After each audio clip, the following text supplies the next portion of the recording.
sea turtles and tarpon dead at the surface of the water right off the beach. People upset tonight after seeing the buildup of rotting blue-green algae, mostly in Cape Coral canals from Lake Okeechobee water releases. No one downstream from the big lake wanted to see those releases start up again today, but as we told you at the top of the newscast, they have.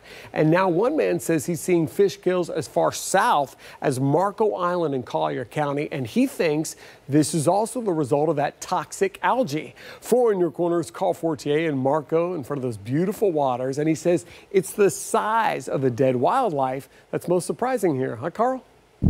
Well, Tom Schirmer says he sees dead catfish floating in the water from time to time when he's boating around Marco Island, but says yesterday he found the surface of the water about a mile off of Tigertail Beach littered with dead animals, including turtles and grouper.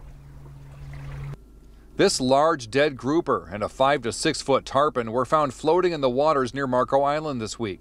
Also a sea turtle, which is really sad to see them. I've never seen one before like that. Tom Schirmer took these photos while he was boating just a mile off the beach. He says the water's surface was also covered with lots of smaller fish. These are large animals that are dying, and you think about in terms of the food chain, the large animals, we see them, but there are millions of smaller fish that are getting killed also. While this has been an especially bad season for red tide fish kills in southwest Florida, Tom thinks there's another culprit killing these fish. Toxic algae from Lake O releases into the Caloosahatchee, which he's sad to hear have started again. If we had a spill and we knew that something was dangerous, that it was killing the animals, we wouldn't dump it into the water again and kill more of them. We would stop and find a way to clean it up now before we release it into the Gulf. I reached out to Florida Fish and Wildlife to see what they know, if anything, about this fish kill and what may have caused it. A spokesperson told me she didn't know if it had already been reported, but said they always want to know if any large animals are found dead so they can investigate.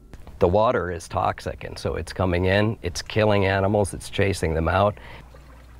Now, if you happen to come across any dead marine life like this, Florida Fish and Wildlife has a fish kill hotline you can call. That number is 1-800-636-0511. In Marco Island, Carl Fortier, Fox 4, In Your Corner.